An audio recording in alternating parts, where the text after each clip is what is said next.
Hi students, in this video class I am about to explain quantum mechanical model of atom. Okay. So now before starting that guys, let me discuss regarding the reasons for the failure of Bohr's atomic model. Okay. So now here there are two major reasons for the failure of Bohr's atomic model. So the first one is it ignores the dual behavior of electron. So this Bohr's concept or Bohr's atomic model, this one considers the particle nature of electron only, and it ignores the wave nature of the electron. That is the one of the reason, major reason. And the next one guys, it contradicts the Heisenberg uncertainty principle. So this principle tells that it is impossible to find out the velocity and position of electron at a time and accurately. But according to Bohr's concept, it is possible. I will show you how it is possible. For example, guys, so Bohr have told that inside of the atom there are fixed paths, fixed circular paths are there. And next, Bohr has given velocity of the electron which is revolving in that fixed path. He has given an equation for the velocity of electron and he has given a radius equation also. So now by using these two, it is possible to know the velocity and the next one the position of electron at a time and accurately according to Bohr's concept. But practically that is impossible. So here Heisenberg tells that it is impossible to know the velocity or momentum, okay, and the next one position of electrons simultaneously and accurately.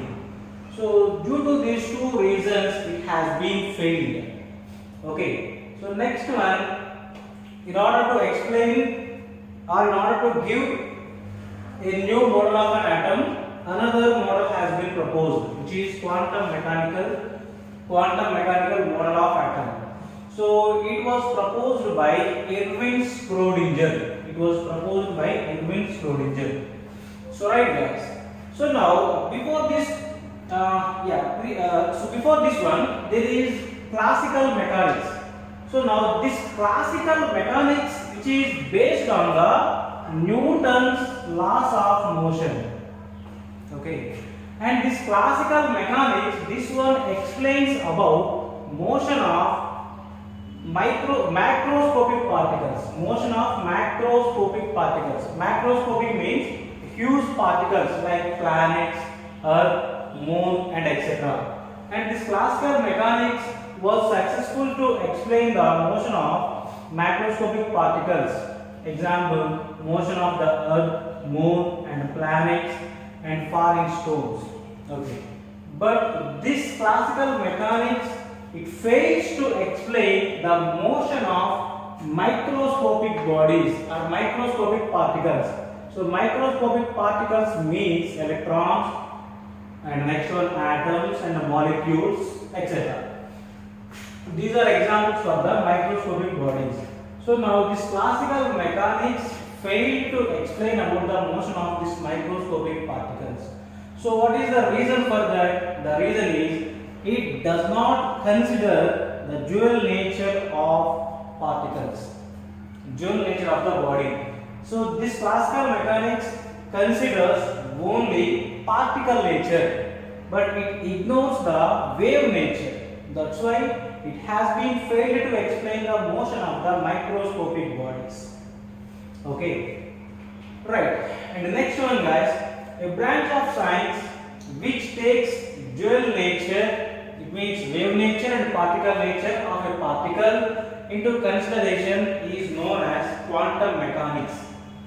Okay, so classical mechanics, this one deals with the motion of macroscopic bodies, and quantum mechanics, this one deals with the microscopic particles and it considers dual nature of a microscopic particle. Dual nature means wave nature as well as particle nature. Now a model of atom given by this quantum mechanics is known as quantum mechanical model of atom, which was proposed by Edwin Schrödinger. Now guys, for this quantum mechanics, the starting points are de Broglie's concept and next one Heisenberg uncertainty principle. So next let us see the equation given by Edwin Schrödinger. So right guys, the next one Schrödinger wave equation. Dou square psi by dou x square plus dou square psi by dou y square plus dou square psi by dou z square plus 8 pi square m by h square into e minus v into psi equal to 0. This is the Schrödinger wave equation guys. So which is a second order differential equation. Okay. In order to understand this equation guys, we need the help of higher mathematics. So now just here we have a small introduction regarding this one. Right. So now whatever here this equation, with the help of this equation we can understand the three-dimensional motion of electron around the nucleus of an atom. Okay. So next one in this equation guys, you see m means mass of the electron and h means Planck's constant, E means total energy of electron, V means potential energy of electron. So now E minus V, total energy minus potential energy gives the kinetic energy of the electron, and psi means this is a wave function of electron, and dou square psi by dou x square means this is the second degree derivative of psi with respect to x axis, and the next one this one with respect to y axis with respect to z axis. So right guys. So next one, what is the significance of the, before this you see here, the short form of Schrödinger wave equation. Now this is the short form of the Schrödinger wave equation. So now which is h cap psi is equal to E psi. So right, in this equation guys, we can modify this equation like this by simplifying this. So this one will be modified like this guys. So now in this equation h means which is a mathematical operator. So mathematical operator means, for example, you see guys, you know plus is a mathematical operator. So now when you apply the plus for 2 and 3, you can get a product 5. And the next one into, this is also a mathematical operator. In the same way, this one also a mathematical operator, and it is also known as a Hamiltonian operator. So which is a short form of the Schrödinger wave equation. So next guys, in this equation we have this psi. So here psi means this is the wave function. So now let us see the significance of the psi. So now here psi is a wave function of electron. It has no physical significance.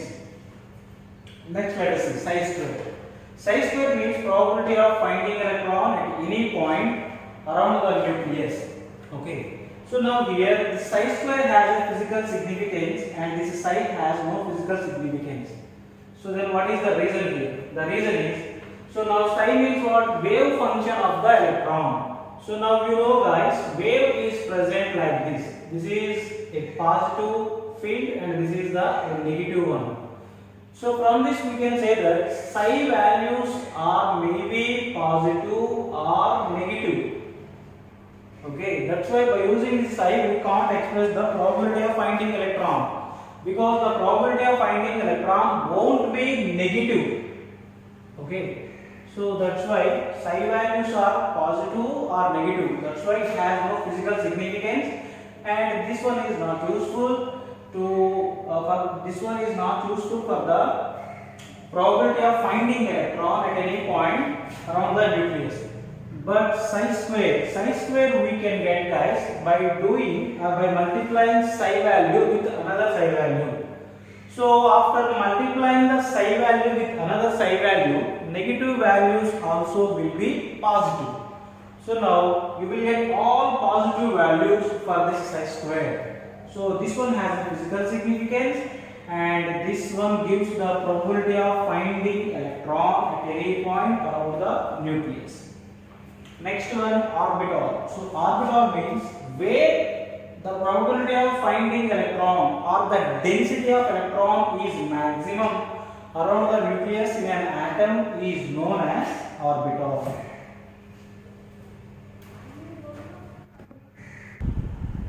So right guys, the next one is quantum numbers.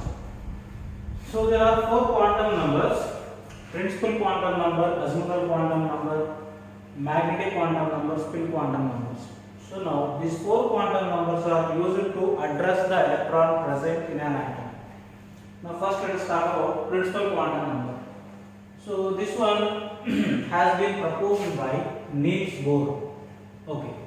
So now majorly this principal quantum number explains about the main shells present inside of the atom. Okay. And this principal quantum number is represented with a small n. And n takes values 1, 2, 3, 4 and up to so on. Also English alphabets. N also represented with the English alphabets K, L, M, N. So now here these are the main shells, and for first one n equal to 1, second one n equal to 2 and third one n equal to 3. Or you can represent with K, L and M, and if you take the fourth one it will be nth shell. So right. So now guys, here as n value increases, then the size and energy of a particular shell also increases. This is the energy order. So now here third shell contains more energy than second shell contains more energy than first shell. As shell number increases, energy of shell also increases. Similarly, the size of the shell also increases as n value increases. If you take the second one and third one, so for third one n value is 3, for second one n value is 2. So this one has more size. Next one, right guys, the number of subshells. The number of subshells present in the main shell equal to n. For example, you see, I want to know the number of subshells present in the third main shell. So for third main shell, n value how much? 3. So now in this third main shell we have 3 subshells. 3 subshells are present. If you take the fifth main shell, in fifth main shell, how many subshells will be present? For the fifth main shell, n value is 5. So 5 subshells are present in the fifth main shell. Next one, number of orbitals present in a main shell. Number of orbitals present in a main shell equal to n squared. Example, in this third shell only I want to know the number of orbitals. So now formula what? N square. For third shell n value is 3. So 3 square will be 9. And next one, I want to know the number of orbitals in the fifth shell. So now formula, the number of orbitals formula in the fifth shell equal to n square. N value is 5. So 5 square, which is equal to 25. So now in fifth shell 25 orbitals are present. Next formula you see guys, the number of electrons present in the main shell. Formula 2n square. So now in third main shell, number of electrons present equal to 2n square. N value 3. So 2 into 3 square, which is equal to 18. So in third shell, 18 electrons present maximum. What about the fifth shell? 2 into 5 square. So 2 into 5 square means 25. 25 into 2, 50. So 50 electrons are present in fifth shell. What about the fourth shell? So 2 into 4 square. So then here 2 into 16, which is equal to 32. So in fourth shell maximum 32 electrons present. And the next one, there is one more formula, the angular momentum of electron revolving in a particular main shell. The angular momentum, it is MVR. MVR is equal to NH by 25 or N into H by 25. This is the angular momentum of electron which is revolving in a particular main shell. So now for example, electron is moving revolving in the first shell. Then what about its angular momentum? MVR1 is equal to, N value is 1 for the first shell. So it will be H by 25. So this is about principal quantum number. Right, the next quantum number, azimuthal quantum number. So right guys, this azimuthal quantum number has been proposed by Sommerfeld. It has been proposed by Sommerfeld. And this azimuthal quantum number, it explains about the subshells present in a main shell. And not only that, it explains about the energy of the subshells, and next one the shapes of the subshells. Okay. And the next one guys, here this quantum number is represented with the small n, and here n takes values from 0 to n minus 1. So first this one depends on this L. L means the representation of azimuthal quantum number. Azimuthal quantum number represented with small l. So this L values depends on principal quantum number, because in the main shell only subshells are present. So due to that, L values depends on n or principal quantum number. L takes values from 0 to n minus 1. For example, for the first shell n equal to 1. So now here, based on L values, we can say how many subshells are present in the first shell. So when n equal to 1, the possible L values are 0 to n value is 1 minus 1. Therefore, L is equal to 0 to 0. So 0 to 0 means what? L equal to 0. Only one value is possible.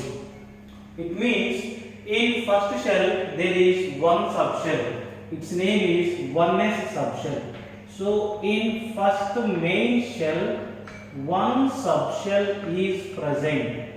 One subshell, because we have got only one L value, and name of that subshell is 1s subshell. Next one, for n is equal to 2. For n is equal to 2, L values from 0 to 2 minus 1. So that implies L is equal to 0 to 1. So L is equal to here 0 comma 1. So two values are possible here. Two values are possible when n equal to 2. It means in the second shell, two subshells are present. So in second shell, two subshells are present. In second shell, there are two subshells. So they are 1s and the next one 2s, 2p subshells. Next one, when n is equal to 3, L values are from 0 to 3 minus 1. So now here L takes values 0, 1, 2. Three values are possible. Therefore, in the third shell we have three subshells. Three subshells are present in third shell. So they are 3s, 3p, and the next one 3d. So similarly, if you take the fourth shell, guys, in that fourth shell you have four subshells. So now that's why here we can write the number of subshells in a main shell is equal to n. So in first shell, how many subshells? One subshells, and one subshell is present. In second main shell, two subshells. In third main shell, three subshells. Like that, in nth main shell, the number of subshells equal to n. The number of subshells equal to the main shell number. Okay. And the next one here, the number of orbitals present in subshell is equal to 2l plus 1. So now before that we should know the L values of the orbital, L values for each subshell. So now L values 0, 1, 2 and 3. When L equal to 0, guys, it is S subshell. When L equal to 1, that is for P subshell. L equal to 2 for D, and the next one F subshell. So this is very important. So here when L equal to 0, so it means that is S subshell. Now here you see, guys. Now let us see, by using this formula, let us see how many subshells present, how many orbitals present in a particular subshell. So now let me rub this one.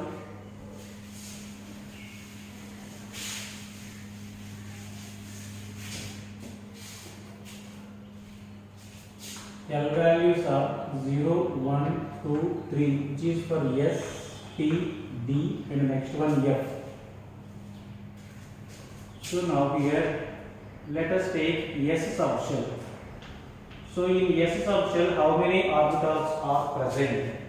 So in this one, orbitals are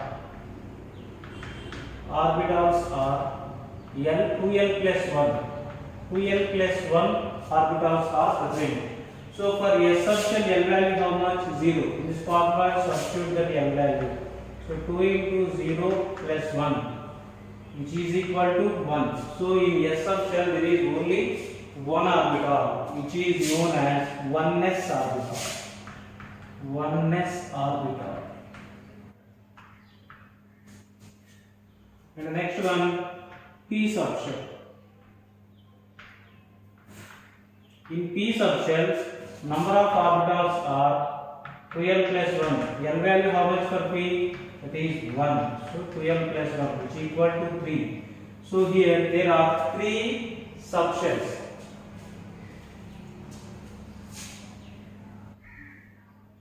So S orbital. In case of p subshell guys, we have 3 p orbitals because here we have got number 3. Means that in p subshell we have 3 p orbitals. They are px, py, and pz orbitals.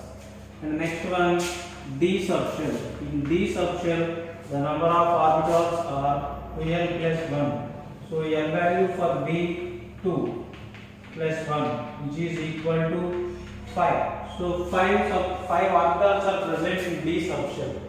And the next one, F subshell. So in F subshell the number of orbitals are 12 plus 1. So how much L value for F subshell?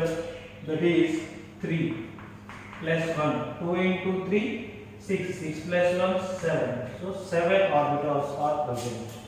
So in each subshell, how many orbitals are present we can know by using this formula. And the next one, the number of electrons present in subshell is equal to 2 into 12 plus 1. I will give you one example by using that formula. The number of electrons present in a subshell, in a subshell. The number of electrons present in a subshell. So now let us consider S subshell. So now number of electrons formula. Number of electrons equal to 2 into 12 plus 1. So now here 2 into, so L value how much? L value for S orbital 0 plus 1 which is equal to 2. So 2 electrons are present in S subshell. And what about P subshell? So in P subshell number of electrons formula 2 into 12 plus 1. So L value how much? L value is 1. So 2 into 2, 1 plus 1. So now which is equal to 6. 6 electrons are present in P orbital. So the maximum number of electrons in S subshell 2, in P subshell 6. If you calculate for D subshell you will get 10. If you calculate for F subshell you can get 14 electrons you can get. For D you can get 10 and for F subshell you can get 14 electrons. Right. And next one, this is the formula to find the angular momentum of electron present in a particular subshell.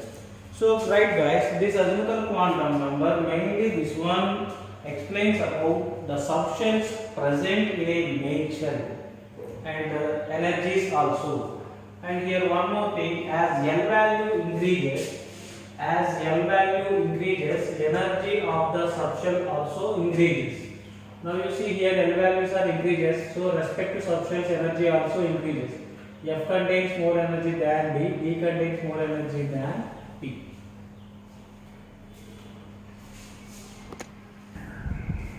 So next one, magnetic quantum number. So this magnetic quantum number, it was proposed by Landau and it explains about the orientation of orbitals present in the subshells in the space. Or simply it explains about the orientation of orbitals in the space. So now which is represented with this one represented with the small m, or you can take ml, anyone we can take. So now here this one m takes values, or this one depends on azimuthal quantum number.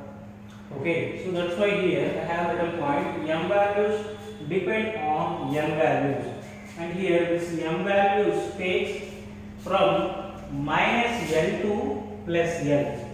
Let us see some examples. For L equal to 0, how many M values are possible? Let us calculate by using this formula.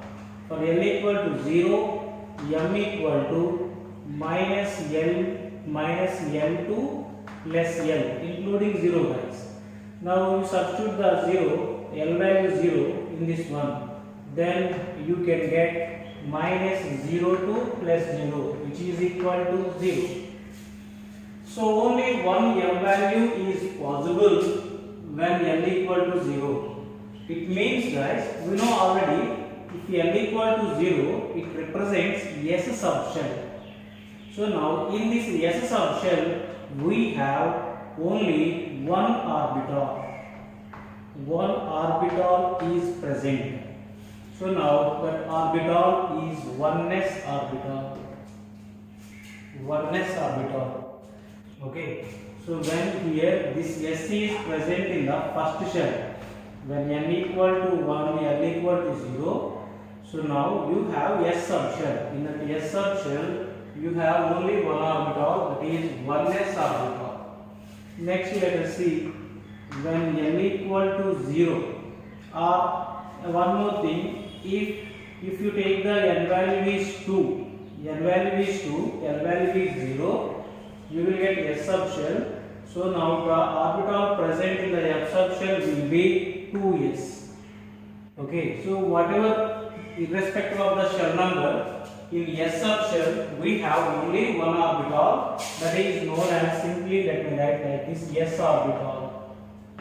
One S orbital is present. Next one guys, when L equal to 0, when L equal to 0, the possible ML values minus L2 plus L, which is equal to minus 1, 2 plus 1. So now here 0 also present. Between minus 1 and plus 1, we have 0 also. So total values are minus 1, 0 and plus 1. So 3 values are possible here. It means, so now, sorry guys, we have to take 1. For L equal to 1, ML values, the possible M values, minus 1, 0 and plus 1. So now you know, if L equal to 1, it represents P subshell. So now in this P subshell, the number of orbitals are 3. Based on this ML values or M values, we can say that in P subshell, 3 orbitals are present. The orbitals are Px orbital, Py orbital, and next one Pz orbital. Okay, and the next one, when L is equal to 2, and one more thing guys, these orbitals we can represent like this. So now for Px orbital and Py orbital, ML value we can take either plus or minus 1, or here also we can take plus or minus 1. For Pz orbital we have to take ML value 0, because this Pz orbital is perpendicular to the magnetic field. That's why for Pz value the magnetic quantum number will be 0. This is the Px orbital, Py orbital, Pz orbital. For Px orbital, magnetic quantum number either plus 1 or minus 1. And same for Py also, it may be either plus 1 or minus 1. But for Pz orbital, it must be 0, because this Pz is perpendicular to the applied magnetic field. Okay. And one more thing, if you have take Px value, for Px orbital ML value as plus 1, then for Py you need to take it as minus 1. If you have taken here minus 1, then here you should take plus 1. Alright, and the next one, let us see another one. For L equal to 2, so for L equal to 2, so the possible M values minus L2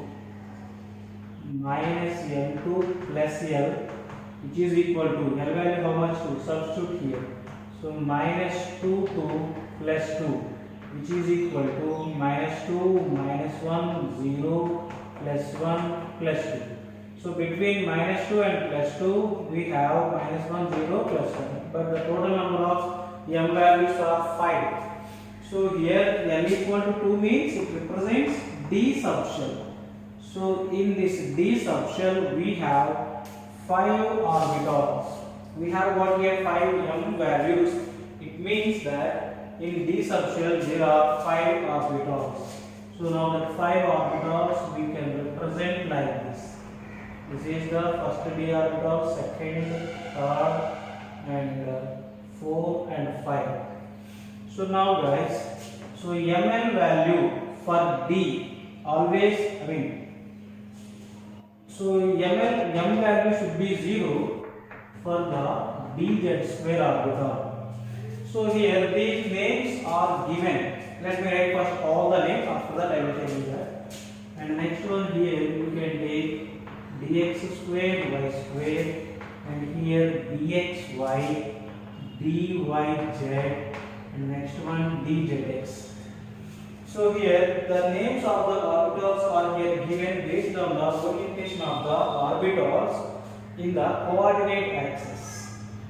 Okay guys, and next one from the Schrodinger wave equation also.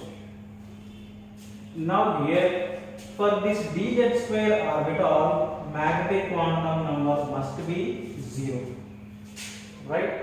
And next one, L equal to 3. If L equal to 3, then how many m values are possible? 7 m values are possible.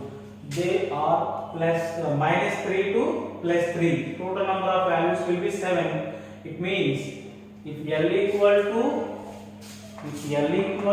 3, it means f subshell.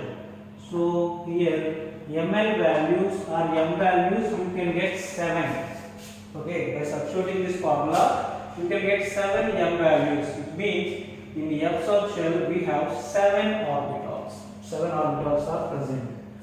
And next one guys, there is a direct formula to know the total number of m values when L equal to some particular number, that is 12 plus 1. If L is equal to 3, so now here I told you when L equal to 3, m values are 7. So here you will get the number 7. By substituting the L value here you will get 7. 2 into 3 plus 1. L value is 3 we have taken. Substitute here 2 into 3 plus 1 which is equal to 7. If you consider L value is 5 or L value is 2. So then here the total number of ml values will be 2 into 2 plus 1 which is equal to 5. And here also when L equal to 2 we have got 5 values. So right guys. So this is about magnetic quantum number. It explains about the orientation of orbitals, the coordinate axis or in the space. And last one, spin quantum number. So this spin quantum number, it was proposed by Gauss-Smith and Uhlenbeck. So right, this one explains about the spinning of electron about its own axis, which is represented with small m or ms. And here which is independent of other 3 quantum numbers, magnetic quantum number, resonant quantum number, and principal quantum number. And it has only 2 values. They are plus half and the next one minus half. So now the electron which is revolving around the nucleus, it has 2 types of spin, either plus half spin or minus half spin. So plus half spin means that electron spins about its own axis in the clockwise direction. And the next one, minus half means that electron spins about its own axis in the anti-clockwise direction. And the electron which spins about its own axis in the clockwise direction, the electron is represented with the upward arrow. And the electron which takes spin in anti-clockwise direction, that is represented with the minus half. So now here there are 2 electrons. This is spinning about its own axis in the anti-clockwise direction, and this one is spinning in the clockwise direction. So this electron you can represent in downwards arrow, and this one represented with the upwards arrow. And the next one guys, here the spin angular momentum of electron is given by using this formula. H by 2 pi is equal to S into S plus 1. Here S means the total spin of electrons. So this is about spin quantum number and all quantum numbers. So here these all quantum numbers explain about or they are used to address the electron where it is present inside of the atom.